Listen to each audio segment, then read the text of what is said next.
میرے بڑے بھائی ارسلان کی شادی تھی۔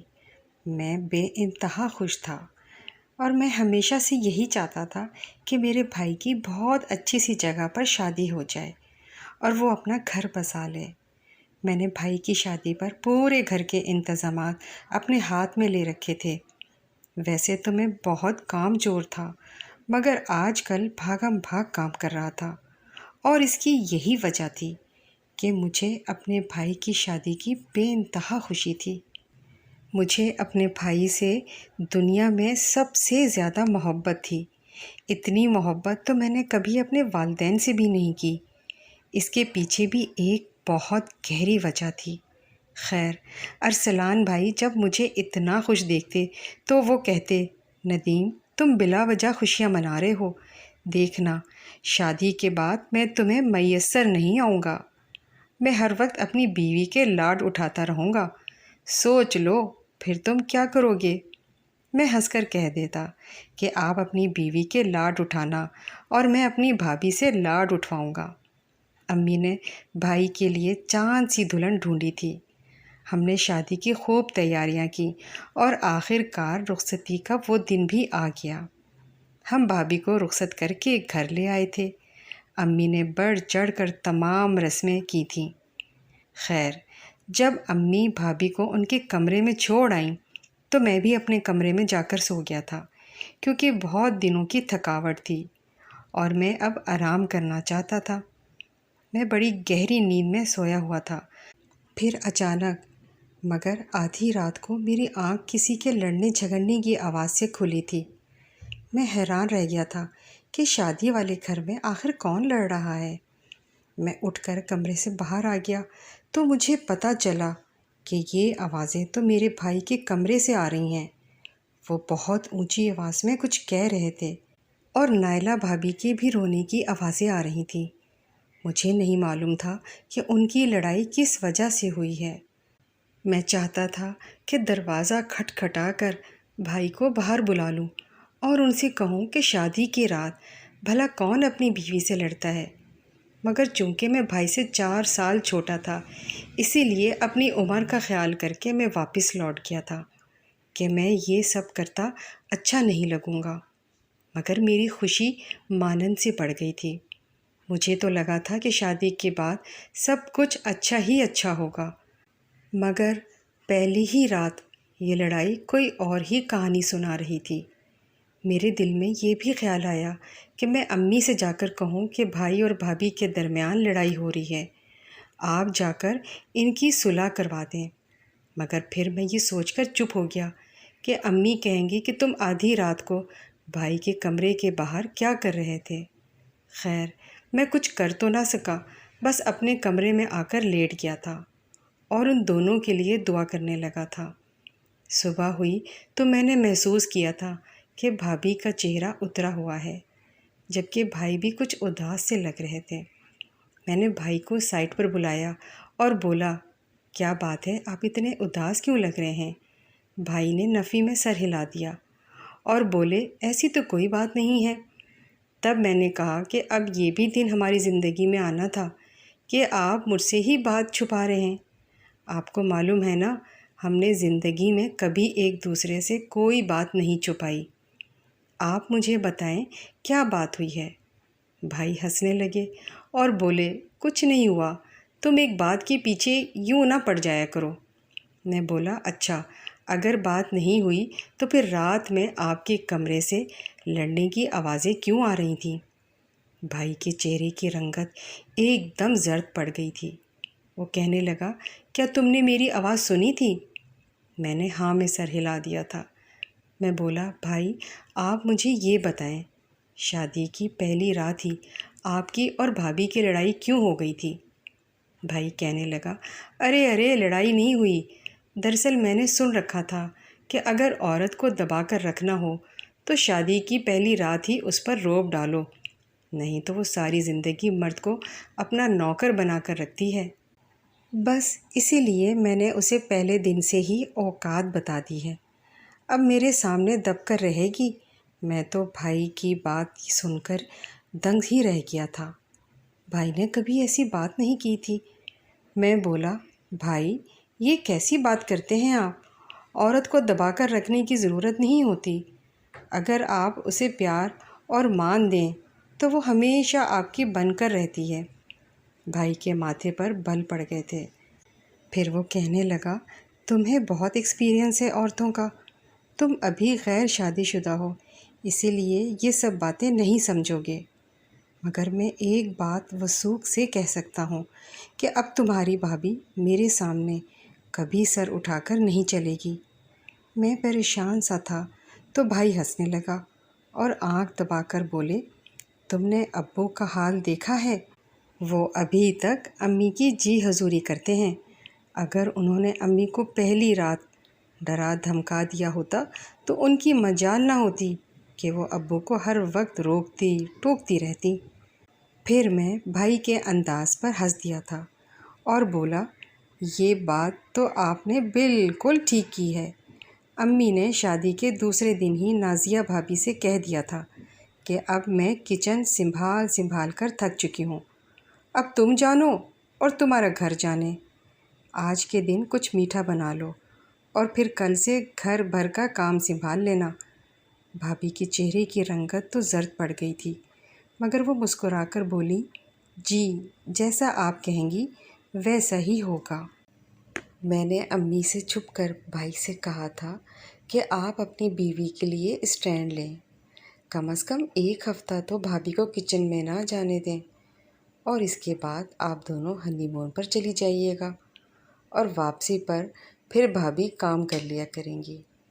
بھائی بس مجھے دیکھ کر چپ کر گیا اور کہنے لگا، ندیم یار تم مجھ سے ایسی باتیں نہ کیا کرو، میں گھر میں کسی قسم کی بدمزگی نہیں چاہتا۔ اگر نازیہ کام کر لے گی تو کوئی قیامت نہیں آئے گی۔ گھر کا سکون پر بات کرنے سے تو اچھا ہے کہ نازیہ اپنے گھر کے کام کاج سنبھال لے۔ بھائی بھی اپنی جگہ پر ٹھیک تھے، اسی لیے میں چپ کر گیا تھا۔ میں نے محسوس کیا تھا کہ بھابھی بھی اداس سی رہتی تھی، جبکہ بھائی بھی ان کے ساتھ زیادہ بات چیت نہیں کرتے تھے۔ لاؤنج میں بھی دونوں چپ چاپ ہی بیٹھے رہتے تھے، حتیٰ کہ بھائی نے ہنی مون بھی کینسل کر دیا تھا اور اپنا آفس جوائن کر لیا تھا۔ میں بھی چپ ہی رہا۔ میں نے بھائی سے کوئی سوال جواب نہیں کیا تھا، کیونکہ ان کے پاس ہر بات کا کوئی نہ کوئی جواب ہوتا ہی تھا۔ میں نے سوچا کہ اگر وہ ہنی مون پر نہیں جا رہے تو اس کے پیچھے بھی کوئی جواز ہوگا۔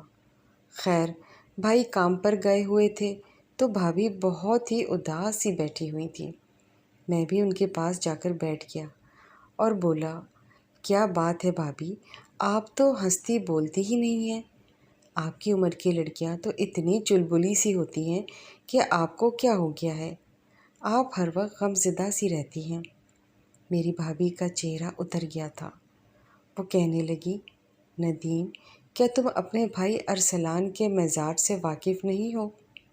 میں نے نفی میں سر ہلا دیا تھا اور بولا، بھابھی سچ کہوں تو میں بھائی کے مزاج سے واقف نہیں ہوں۔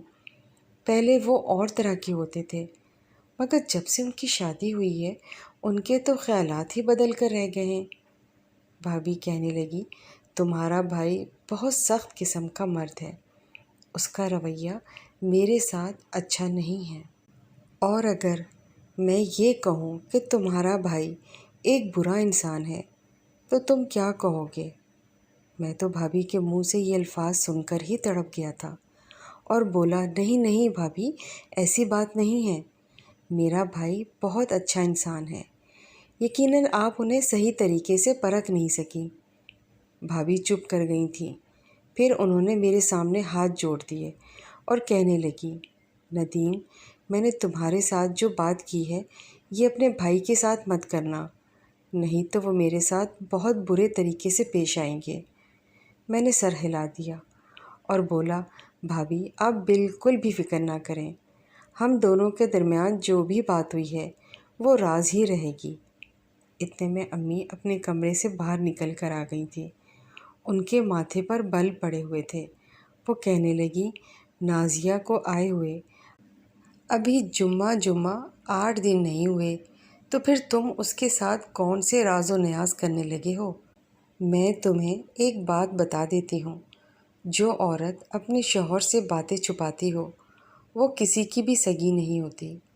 اس نے تو تم سے کہہ دیا کہ ارسلان کو کوئی بات نہ پتہ چلے، اور تم نے بھی حامی بھر لی۔ تو کیا تمہارا خیال ہے یہ تمہارے ساتھ مخلص ہوگی؟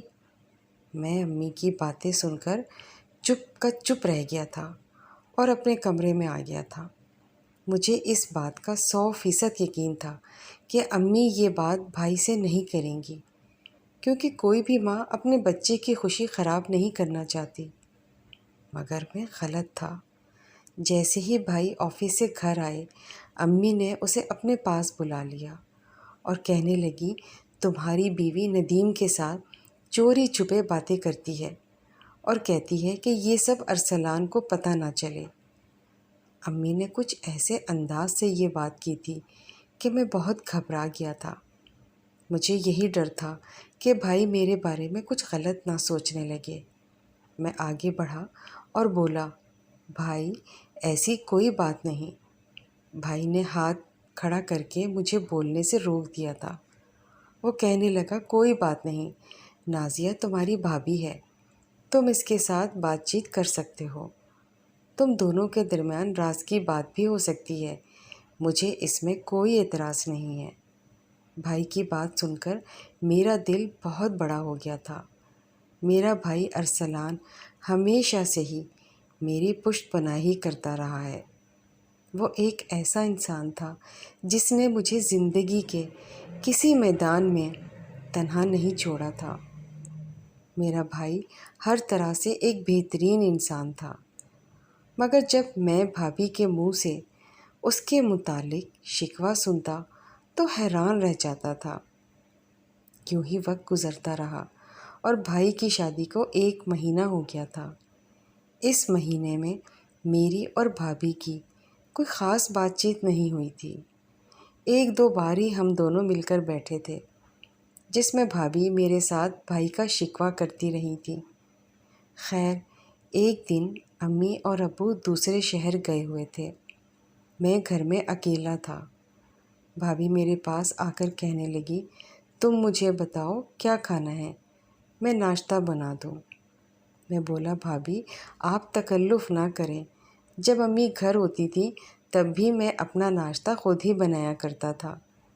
میری بات سن کر بھابھی حیران رہ گئی تھی۔ وہ کہنے لگی، یہ تم کیا کہہ رہے ہو؟ کیا تم اپنا ناشتہ خود بنایا کرتے تھے؟ میں ہنسا اور بولا، جی بھابھی، ہم تو بہت کم عمری سے ہی اپنے کام خود کرتے ہیں، کیونکہ میری امی کی طبیعت ٹھیک نہیں رہتی تو وہ گھر کے کام نہیں کر سکتی تھی۔ ہم دونوں بھائیوں نے 9 عمری سے ہی اپنے کام شروع کر دیے تھے۔ ہم اپنے کپڑے بھی خود دھویا کرتے تھے اور اپنے لیے ناشتہ بھی خود ہی بنا لیا کرتے تھے۔ بس کبھی کبھار تو ایسا ہوتا تھا کہ جب میرا کام کرنے کو جی نہیں چاہتا تھا تو ارسلان میرا بڑا بھائی ہونے کے ناطے میرے کپڑے بھی دھو دیا کرتے تھے۔ بھابھی ہنس دی تھی۔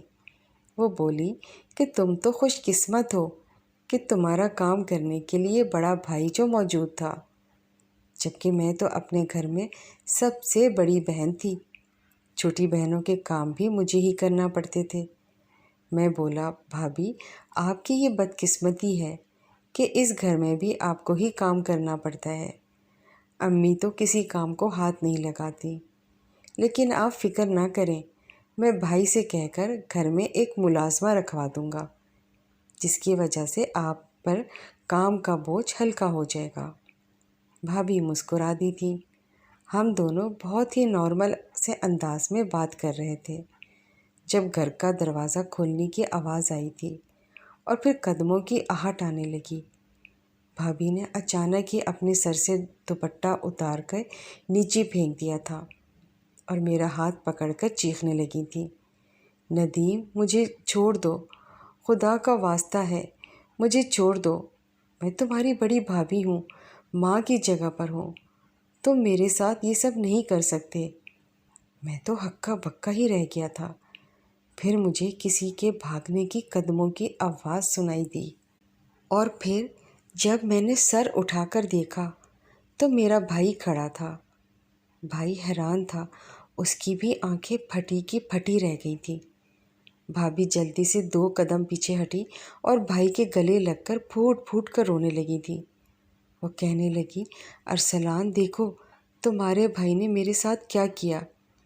میں تو یوں ہی سمجھتی تھی کہ ندیم معصوم ہے، اس کی ذہنیت بچوں جیسی ہے، مگر مجھے کہاں علم تھا کہ یہ تو میرے بارے میں ہی غلط سوچ کر بیٹھا ہے۔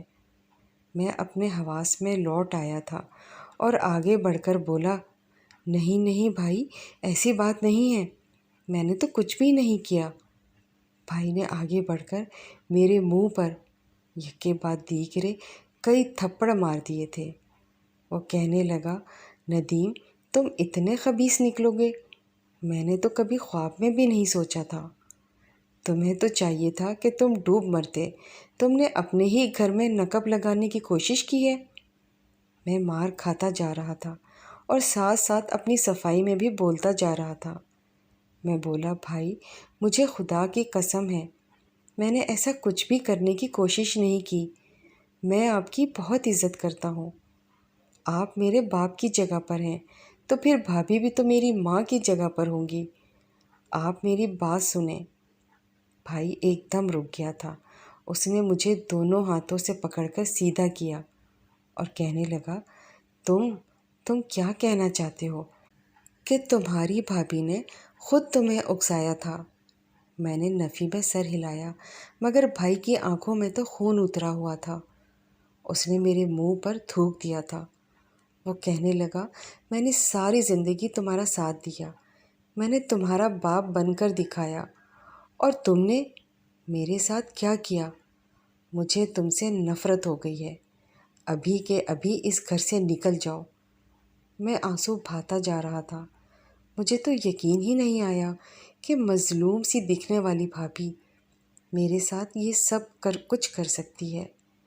میں نے بھابھی کی جانب دیکھا اور بولا، بھابھی آپ ہم دونوں بھائیوں میں جدائی ڈالنے کا سبب بن رہی ہو، یقین کرو آپ بھی خوش نہیں رہو گی، ابھی بھی وقت ہے سچ بول دیں۔ میں نے کچھ نہیں کیا، بھائی کو بتا دیں، آپ کے اس جرم کی معافی میں بھائی سے دلوا دوں گا۔ بھابھی پھوٹ پھوٹ کر رونے لگی تھی اور بولی، ارسلان مجھے طلاق دے دو، میں اس گھر میں نہیں رہ سکتی جہاں پر تمہارا بھائی میرے ساتھ بدتمیزی کر رہا ہو۔ بھائی نے بھابھی کے سر پر ہاتھ رکھا اور بولے، تم میری عزت ہو، میں تمہیں یہاں سے جانے نہیں دوں گا، میں اس بد کردار اور بے حیا کو گھر سے نکال دوں گا۔ بس اتنا کہہ کر بھائی نے مجھے گھر سے نکال دیا تھا۔ میں روتے ہوئے گیٹ عبور کر گیا تھا۔ مجھے یقین تھا کہ میرے گھر چھوڑ جانے پر کسی کو کوئی اعتراض نہیں ہوگا، امی تو بلکہ خوش ہو جاتی کہ چلو گھر سے ایک کھانے والا تو نکلا۔ میں یوں ہی سڑک پر چلتا جا رہا تھا اور میری آنکھوں سے آنسو گرتے جا رہے تھے۔ میں جب چل چل کر بھی تھک گیا تو ایک بینچ پر جا کر بیٹھ گیا۔ میری آنکھوں کے سامنے میری زندگی کے منظر گھومنے لگے تھے۔ مجھے وہ دن یاد آ رہے تھے جب میں، بھائی، امی اور ابو بہت خوش ہوا کرتے تھے۔ ہماری زندگی کسی جنت سے کم نہیں تھی۔ ابو سرکاری ملازم تھے، اسی لیے وہ اپنے دفتر سے روز روز چھٹی نہیں کر سکتے تھے، انہیں اتوار کے دن ہی چھٹی ہوا کرتی تھی، اور اس دن امی ابو اور ہم دونوں بھائی مل کر پارک جایا کرتے تھے اور خوب انجوائے کرتے تھے، اور واپسی پر باہر سے کھانا بھی کھا کر آتے تھے۔ زندگی بہت خوشگوار تھی، مگر پھر ہم پر غم کا پہاڑ ٹوٹ پڑا تھا۔ شام کا وقت تھا، ہم دونوں بھائی صحن میں کھیل رہے تھے، جبکہ امی کچن میں کھڑی کھانا بنا رہی تھیں۔ وہ کہہ رہی تھیں کہ تمہارے ابو آنے والے ہوں گے، میں جلدی سے کھانا بنا لو۔ تب ہمیں کچن سے کچھ گرنے کی آواز آئی تھی۔ ہم دونوں بھائی بھاگ کر گئے تو یہ دیکھ کر دنگ رہ گئے تھے کہ امی فرش پر گری پڑی تھی۔ ہم دونوں بھائی چیخنے لگے تھے، کچھ سمجھ نہیں آ رہا تھا کہ ایسے میں کیا کرنا چاہیے۔ ہم امی کو آوازیں دیتے رہے، ارسلان بھائی بھاگ کر گئے اور پڑوسن آنٹی کو بلا کر لے آئے تھے۔ انہوں نے اپنے شوہر کو بلایا اور امی کو ہاسپٹل لے گئے تھے، مگر وہاں جا کر پتہ چلا کہ امی تو دم توڑ گئی ہیں۔ انہیں ہارٹ اٹیک آیا تھا اور وہ اسی وقت چل بسی تھی۔ یہ بات ابو تک بھی پہنچی تھی۔ وہ بھی دفتر سے گھر واپس آ گئے تھے اور مجھے یاد ہے ابو بھی بہت روئے تھے۔ ہم دونوں بیٹوں کو گلے لگا کر وہ بڑی دیر تک روتے رہے تھے۔ ہمیں تو کچھ ہوش ہی نہیں تھا۔ ہمارے لیے تو ماں ہی سب کچھ تھی۔ ہم دونوں بھائی ایک دوسرے کو دیکھ دیکھ کر روتے رہے تھے۔ ماں تو ایک ایسی ہستی ہے نا جو اپنے چھوٹے بچوں کے ساتھ 24 گھنٹے رہتی ہے۔ جب ماں ہی چلی جائے تو پھر بچے کسی چیز سے نہیں بہلتے۔ ہماری بھی یہی حالت تھی۔ ہمارے لیے کھلونے لائے جاتے تھے، ہمیں پارک لے کر جایا جاتا تھا، مگر ماں کی کمی پوری نہیں ہوتی تھی۔ کبھی ارسلان بھائی کو بخار ہو جاتا تو کبھی مجھے۔ اس کا حل ہمارے رشتہ داروں نے یہی نکالا تھا کہ وہ ابو کو مجبور کرنے لگے تھے کہ تم دوسری شادی کر لو، بچوں کی ماں آ جائے گی تو وہ بہل جائیں گے۔ ابو نے انکار کر دیا تھا۔ وہ کہنے لگے دنیا ادھر کی ادھر ہو جائے، میں دوسری شادی نہیں کروں گا، میں اپنی بیوی کی جگہ کسی اور دوسری عورت کو نہیں دوں گا۔ مگر پھر ابو کو بھی دھیرے دھیرے یہ بات سمجھ میں آنے لگی تھی کہ وہ گھر اور بچوں کو ملازمت کے ساتھ ساتھ نہیں سنبھال سکتے۔ اسی لیے ابو نے رشتہ داروں کی بات مان لی اور دوسری شادی کر لی تھی۔ ہماری سوتیلی ماں بالکل ایک روایتی سی عورت ثابت ہوئی تھی، جو شوہر کے بچوں کو نفرت کی نگاہ سے دیکھتی تھی۔ ابو نے امی کو سختی سے تاکید کی تھی کہ میرے بچوں کا بہت خیال رکھنا۔ میں نے یہ شادی فقط اپنے بچوں کی وجہ سے کی ہے۔ اگر وہی خوش نہ رہے تو میں تمہیں اس گھر سے نکال دوں گا۔ امی نے بھی وہی کیا جو اکثر سوتیلی مائیں کرتی ہیں۔ وہ ابو کے سامنے تو ہمارے ساتھ بہت اچھی رہتی، مگر جیسے ہی ابو گھر سے نکلتے تو امی پنجے جھاڑ کر ہمارے پیچھے پڑ جایا کرتی۔ انہوں نے ہمارے کام کاج کرنا بھی چھوڑ دیے تھے۔ ہم اپنے یونیفارم خود دھوتے تھے، صبح کا ناشتہ بھی ہم ہی بنایا کرتے تھے۔ خیر، وقت گزرتا گیا اور آہستہ آہستہ ابو میری سگی ماں کو بھولنے لگے تھے، اور پھر ابو کی کل حیا سوتیلی ماں ہی بن کر رہ گئی تھی۔ انہیں تو ہماری بھی فکر نہیں رہی تھی۔ اب تو امی ہمیں ابو کے سامنے ڈانٹ دیا کرتی تھی، جبکہ ابو اف تک نہیں کرتے تھے۔ وہ کہتے تھے یہ بھی تمہاری ماں ہے، اس کا بھی حق ہے، اگر تم لوگوں پر سختی کرے۔ ہم چپ کر جایا کرتے تھے۔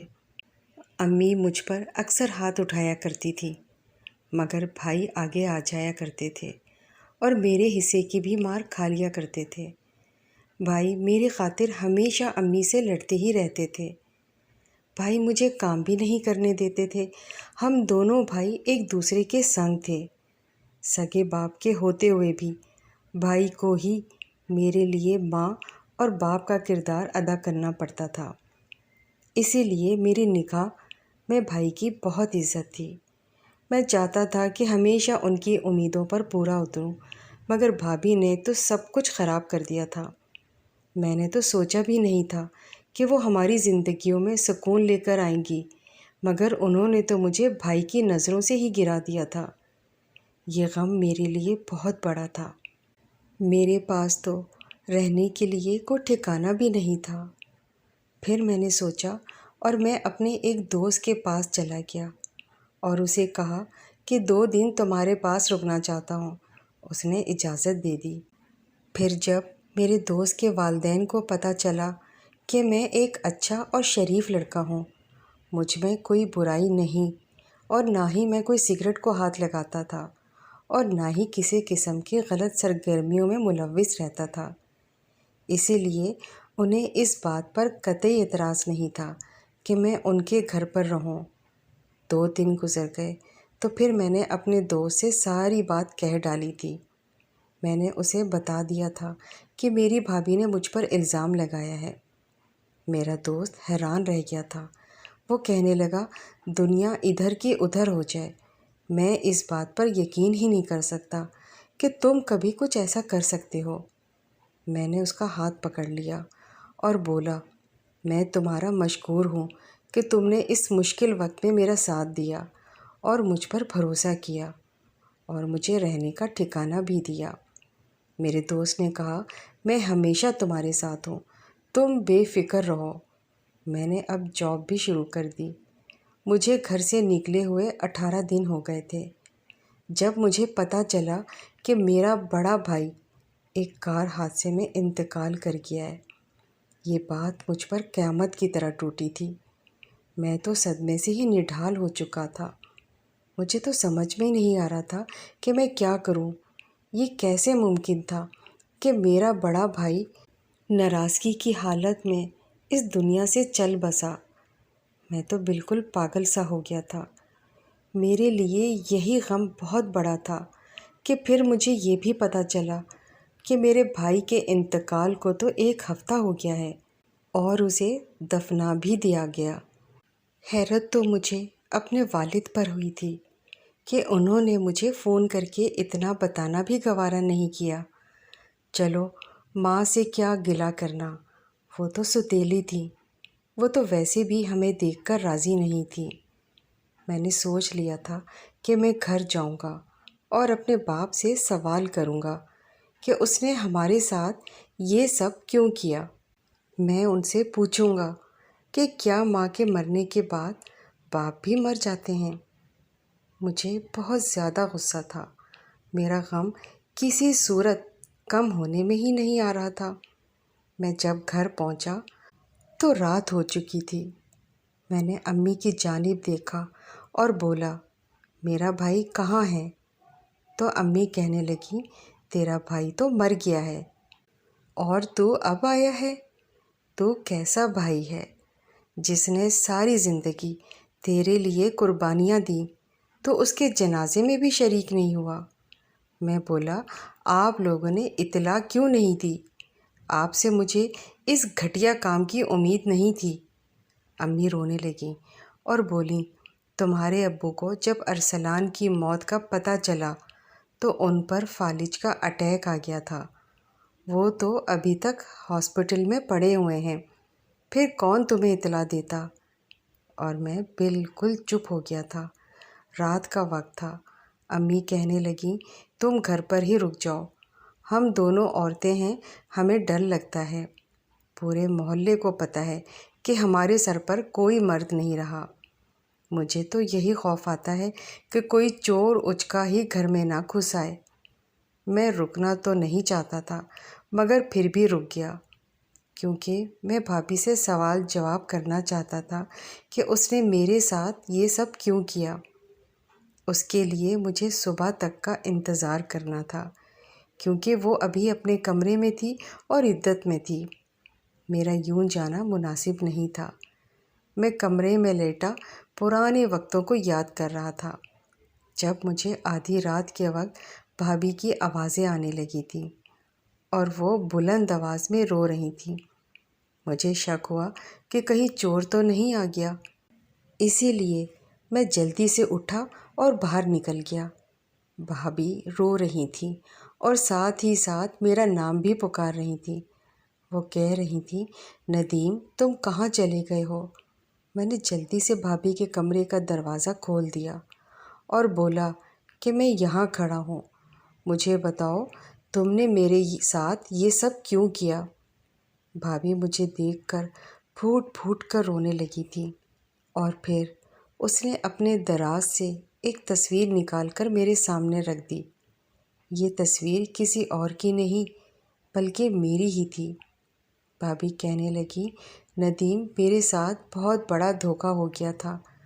تمہاری امی جب رشتہ لینے آئیں تو اس نے تمہاری تصویر دکھائی تھی۔ میری منگنی 2 مہینے رہی تھی اور اس 2 مہینے میں نے تمہاری تصویر کے ساتھ ڈھیروں باتیں کی تھیں۔ مجھے تم سے شدید محبت ہو گئی تھی، مگر جب شادی کی رات میں نے ارسلان کو اپنی سیج پر دیکھا تو میں چیخ پڑی تھی اور بولی کہ تم یہاں کیا کر رہے ہو؟ میری شادی تو ارسلان سے ہوئی ہے نا؟ تو وہ کہنے لگا میں ہی تو ارسلان ہوں۔ میں بولی نہیں، تم ارسلان نہیں ہو، میرے پاس دوسری تصویر ہے۔ وہ کہنے لگا اچھا، مجھے تصویر دکھاؤ۔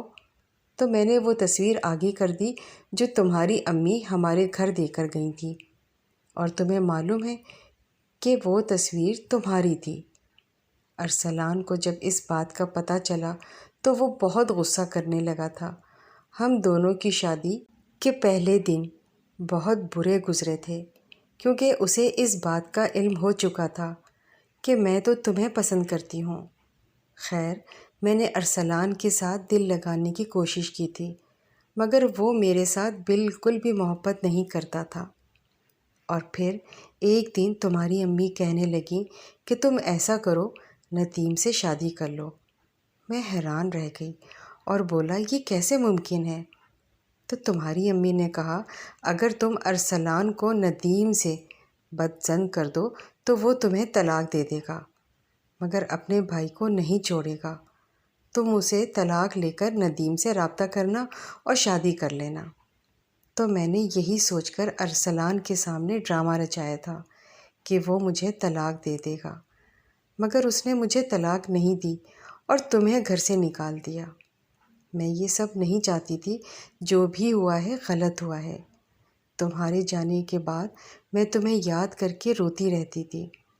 میں ارسلان کو اپنے دل میں جگہ نہیں دے پائی تھی۔ میں امی کے کمرے میں چلا گیا اور چیخ چیخ کر بولا مجھے بتائیں آپ نے ہم دونوں بھائیوں کے درمیان پھوٹ ڈلوانے کی کوشش کیوں کی تھی؟ امی کہنے لگی میں جب سے اس گھر میں بیاہ کر آئی ہوں تم دونوں بھائیوں کی جوڑی نے مجھے بہت تنگ کیا۔ تم دونوں آپس میں تو لڑتے نہیں تھے، میرا ہی جینا حرام کیا ہوا تھا، اسی لیے میرے دل میں تم دونوں کے لیے دن بدن کینہ بڑھتا جا رہا تھا۔ تو میں نے سوچ لیا تھا کہ تم دونوں کو جدا کر کے ہی رہوں گی۔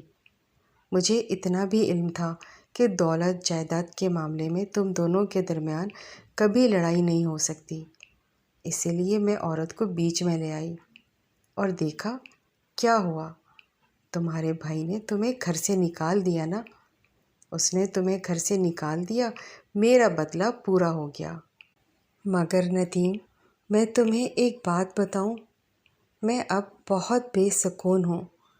تم دونوں کے ساتھ جو کچھ ہوا اس نے میرے سینے میں آگ لگائی ہوئی ہے۔ یہ سب کچھ نہیں ہونا چاہیے تھا۔ میں امی کے منہ کی جانب دیکھتا رہ گیا تھا اور وہ گھر چھوڑ کر باہر نکل گیا تھا۔ میری امی نے ہم دونوں کے ساتھ بہت ظلم کیا تھا۔ کیا کوئی عورت ایسی بھی ہو سکتی ہے جو بچوں سے اتنا بغض رکھے کہ بعد میں ان کی جوانی ہی ان سے چھین لے؟ خیر، میں بھائی کی قبر پر گیا تھا اور اس امید پر انہیں ساری بات بتا دی تھی کہ شاید وہ سب کچھ سمجھ لیں اور سن لیں۔ کچھ ہی دنوں بعد ابو کا بھی انتقال ہو گیا تھا۔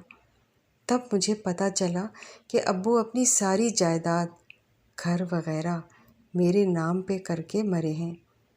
میں نے بھی امی کو گھر سے نکال دیا تھا۔ بھابھی تو پہلے ہی گھر چھوڑ کر جا چکی تھی۔ امی اب بوڑھی ہو چکی تھی، ان کے پاس بھی ٹھکانہ نہیں تھا، مگر میں اس عورت کو اپنے گھر پر برداشت نہیں کر سکتا تھا، اسی لیے اسے نکال کر باہر کر دیا۔ اب مجھے نہیں پتا کہ وہ مکار اور گھٹیا عورت کہاں ہے اور کس حال میں ہے۔